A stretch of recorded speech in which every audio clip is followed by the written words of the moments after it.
Կառավարության նիստում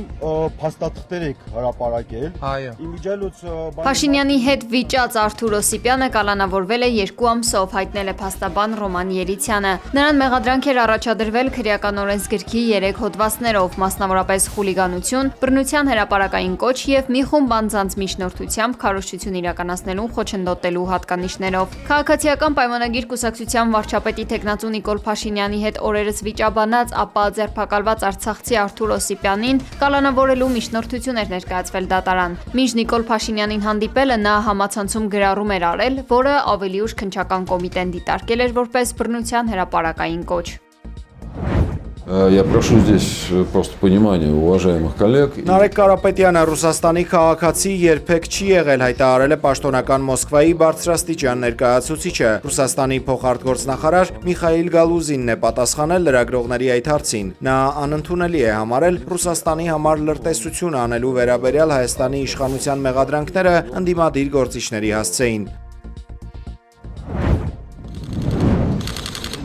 Հայաստանը ձեռնարկել է մի շարք քայլեր, որոնք Մոսկվան գնահատում է ոչ բարեկամական, հայտարարել է Ռուսաստանի անվտանգության խորհրդի քարտուղար Սերգեյ Շոյգուն։ Ըստ նրա խոսքն առաջին հերթին ռուսական տնտեսական օպերատորների աշխատանքային պայմանների միտումնավոր վատթարացման մասին է։ Ընկերություններ, որոնք ապահովում են տասնյակ հազարավոր Հայաստանի քաղաքացիների զբաղվածությունը։ Բացի սա, վերջին տարիներին Հայաստանում մի շարք իրադարձություններ են տեղի ունեցել, մասնավորապես միացումը միջազգային քրեական դատարանին, Ռուսաստանի քաղաքացիների արտահանձնումը երրորդ երկրներին, Երևանում եվրոպական քաղաքական համայնքի գագաթնաժողովում հարթակ տրամադրել Կիևին դաշնության հասցեին հնչող սպառնալիքներով ելույթների համար։ Ըստ Շոյգուի, Մոսկվան արձանագրում է, որ Երևանի այս բոլոր գործողությունները բացասաբար են անդրադառնում երկկողմ հարաբերությունների վրա։ Ռուսաստանը մայիսի 22-ից կարգելի Հայաստանի ծաղիկների ներկրումը։ Ռոսսելխոզնադզորը որոշումն ընդունել է Ռուսաստանի բուսասանիտարական բարեկեցությունը եւ արտահանման ներուժը պաշտպանելու նպատակով։ Մեր երկրից ծաղիկի արտահանման գերակշիռ մասը մոտ 90%-ը ուղղվում է Ռուսաստան։ Տարեկան մինչև 100 միլիոն հատ ծաղիկ է արտահանվում դաշնություն։ Վերջին տարիներին Հայաստանը դարձել է Ռուսաստանի խոշորագույն ծաղիկի մատակարարներից մեկը։ Թեև պաշտոնական վիճակագրությունը արտահանման ֆինանսական ցուցանիշները հաճախ ներկայացնում է ընդհանուր գյուղատնտեսական ապրանքախմբերի մեջ, փորձագիտական գնահատականով Ռուսաստան միայն ծաղիկի արտահանման շրջանառությունը կազմում է միջինում 40-ից 60 միլիոն դոլար։ Իրանի վրա հարձակումը 2-3 օրով հետաձգած Դոնալդ Թրամփը հայտարարել է, որ իր համար իդեալական կլինի այն տարբերակը, որ հարցը լուծվի քիչ զոհերի գնով։ Ըստ ԱՄՆ նախագահի, Իրանում մեծ զայրույթ եւ հուզումներ կան, քանի որ մարդիկ վատ են ապրում։ Զրահապատ ապակու հետևից ելույթ ունեցող Թրամփը հավատացրել է, թե ինքը կարողացել է այնպես անել, որ ԱՄՆ-ն դառնա աշխարհում ամենամեծ վերելքն ապրող երկիրը։ Նա ասել է, թե իրեն հարգում են ամբողջ աշխարհում։ You saw that with China just recently, you saw that in Venezuela, you saw that right now in Iran. Դուք դա տեսաք բոլորովին վերջերս Չինաստանի Պարագայում, դուք դա տեսաք Վենեսուելայում, դուք դա տեսնում եք հենց հիմա Իրանում, ամեն ինչ վերացված է, նրանց ռազմածովային նավատորմը ոչնչացված է, նրանց ռազմատովային ուժերը ոչնչացված են, գրեթե ամեն ինչ։ Գիտեք, միակ հարցն այն է, ավարտին ենք հասցնում գործը, թե նրանք պատրաստվում են փաստաթուղթ ստորագրել։ Իդեպ Իրանի արտգործնախարարության խոսնակ Էսմայիլ Բաղային հայտնել է, որ Թեհրանն ու Վաշինգտոնը շարունակում են հաղորդագրությունների փոխանակումը իրանական առաջարկի հիման վրա հակամարտության կարգավորման հարցով։ Էբոլայից մահացածների թիվը հասել է 139-ի, իսկ վարակվածների թիվը գերազանցել է 600-ը, հայտնել է Առողջապահության համաշխարհային կազմակերպության գլխավոր տնօրենը։ Կազմակերպությունը կանխատեսել է, որ այս թիվը կշարունակի աճել։ Կոնգոյում եւ Ուգանդայում գրանցվել է Էբոլայի Բունդիբուգյո շտամի բռնկում։ Տարածաշրջանում հայտարարվել է արտակարգ դրություն։ Իսրայելի զինված ուժերը Գազայում ոչնչացրել են Համասի զենքի պահեստը եւ հրթիռային կայանքը։ Արձագանքելով տարածաշրջանային զարգացումներին, Իրանի խորհրդարանի ազգային անվտանգության հանձնաժողովի անդամ Խեզրյանը հայտարարել է, որ Թուրքիայի արտգործնախարարը պետք է ճանաչի իր տեղը եւ հասկանա, որ իրավունք չունի Իրանի Իսլամական Հանրապետության նկատմամբ օգտագործել պետք է բառը։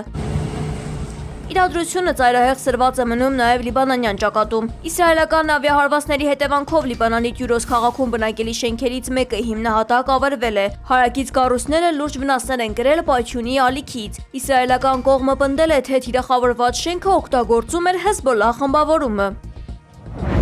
It's actually a very simple. Եթե Իրանը միջուկային սպառազինությունների մրցավազք սկսի ամբողջ աշխարհում, դա կազդի բոլորի անվտանգության վրա, կարծել է ԱՄՆ փոխնախագահ Ջեյ Դի Վենսը։ Նրա խոսքով իրենք փորձել են աշխարհը պաշտպանել առհասարակ միջուկային զենք ստեղծելու մտքից։ Վենսը նաև շեշտել է, թե իրենց ամեն քայլ բացատրել են։ Ինչ կլինի, եթե իրանցիները ստեղծեն միջուկային զենք։ Մենք գիտենք, որ Պարսից ծոցի շատ երկրներ կցանկանան ունենալ իրենց սեփական միջուկային զենքը եւ աշխարհի շատ երկրներ նույնպես, սակայն դա հնարավոր չէ, քանի որ կսպառնա աշխարհի անվտանգությանը, ասել է ԱՄՆ փոխնախագահը։ For the last 20 or so years would disappear overnight.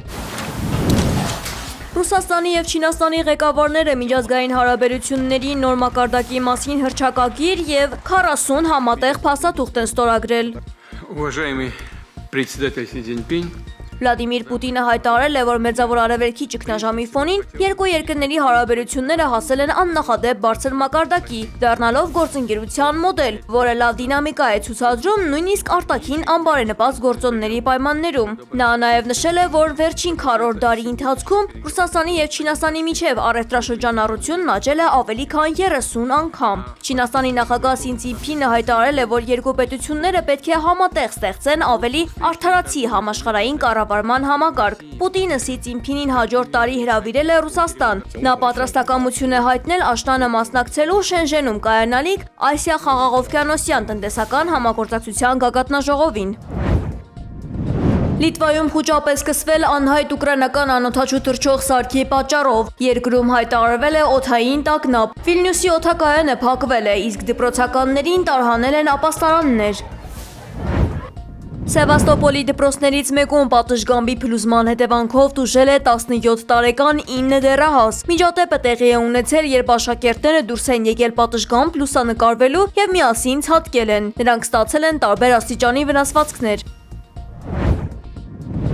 Չինաստանում անձրևների պատճառով սկսված աղետալի ջրհեղեղների հետևանքով առնվազն 22 մարդ է զոհվել, 20-ը համարվում է կորած։